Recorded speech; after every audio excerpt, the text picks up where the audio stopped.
Bonjour, dans cette capsule, nous allons procéder maintenant aux explications des manipulations que vous devez faire dans le laboratoire sur la mesure de la solubilité. On a vu dans la capsule précédente qu'est-ce qui était la solubilité. Maintenant, comment on va faire pour le mesurer? Vous allez tout d'abord commencer par prendre un cylindre gradué dans lequel on va se trouver à mettre 10 ml d'eau distillée. Donc, vous mettez 10 ml d'eau distillée dans votre cylindre gradué que vous allez transférer par la suite dans votre éprouvette. Votre éprouvette, ça va vous permettre justement de mélanger votre solide soluble à l'intérieur. Donc, première étape, on met 10 ml de liquide et ensuite, on le transfère dans notre éprouvette qui va nous servir à estimer la solubilité du produit. Deuxième chose que vous avez à faire maintenant, ça va être de mesurer une certaine quantité de solide soluble. Et vous allez faire ça avec une balance à flux.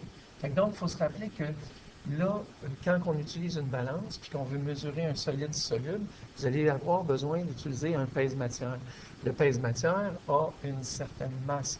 Donc, il faut en tenir compte dans votre évaluation. Donc, première chose que vous devez faire, c'est de peser le pèse-matière. Première des choses, on pèse le pèse-matière. On va se donner un exemple. Un exemple, le pèse-matière pèserait 2 grammes. OK? Fait que supposons que c'est ça. Et ensuite, je vous dis, vous allez ajouter, vous allez mettre une quantité de solide soluble. Vous allez mettre 5 grammes de solide soluble. Donc, sur la balance maintenant, vous savez que votre pèse-matière pèse déjà 2 grammes et que vous devez mettre 5 grammes de solide soluble.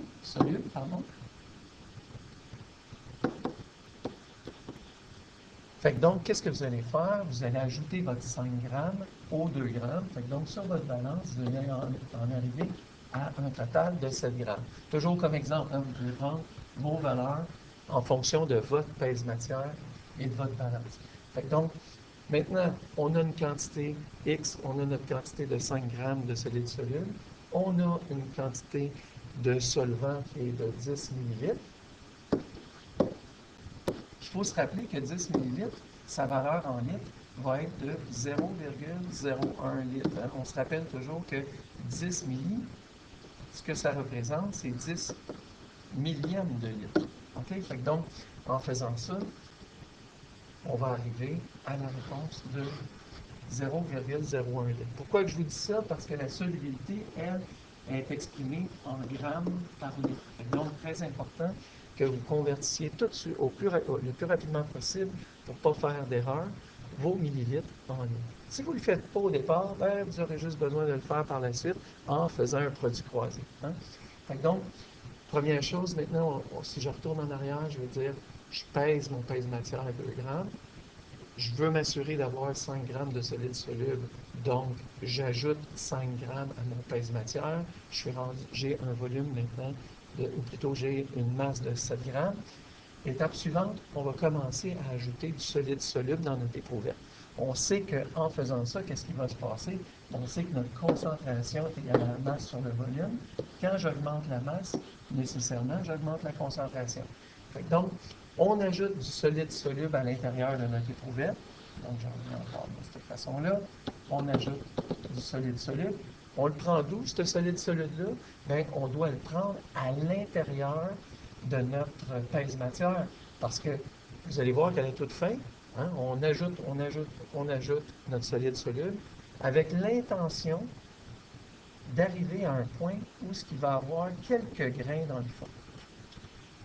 Quand on est arrivé à cette étape-là, on se dit, on a passé le point de la solubilité de la matière. Donc, on en est rendu à une sursaturation. On arrête immédiatement. Et là, on va brasser beaucoup pour s'assurer que les grains demeurent dans le fond. Si les grains ont disparu, ça veut dire qu'on n'en est pas rendu au point de saturation, de sursaturation. Donc, on continue à en ajouter encore une fois du solide soluble. À partir du moment où on a des grains, on a brassé énormément, puis qu'on se rend compte que les grains sont toujours présents, on va arrêter d'ajouter de la masse dans notre éprouvette. On est rendu à l'étape suivante. Étape suivante, maintenant, après avoir ajouté le solide dans notre éprouvette,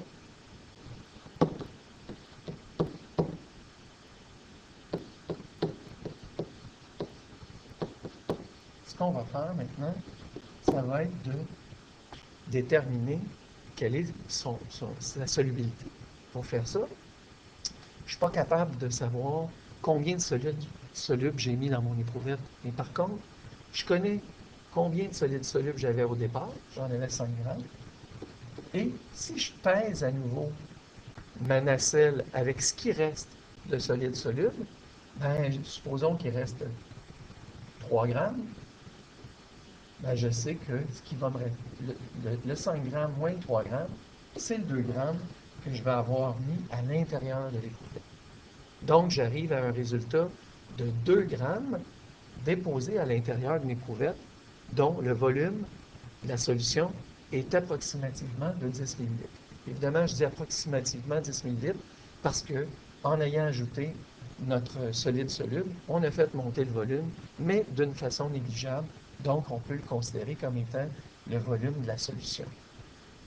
Sachant ça maintenant, notre dernière étape qui est de faire le calcul, la dernière étape va être de calculer la solubilité du produit. On a dit que la concentration c'est égal à la masse sur le volume. Toujours dans mon exemple, je veux dire que la masse était de 2 grammes sur une quantité de 10 millilitres. Comme je vous disais, il y a la possibilité de faire le produit croisé. Moi, ce que je veux savoir, c'est que la concentration doit être exprimée en grammes par litre, donc en grammes par 1000 millilitres. Si je garde la même unité, pour trouver la même valeur ici, l'équivalent plutôt. Donc, je vais trouver que cette valeur-là va me donner, par produit croisé, on va arriver à 200 fois 200 grammes par litre. 200 grammes par litre. Toujours dans mon exemple.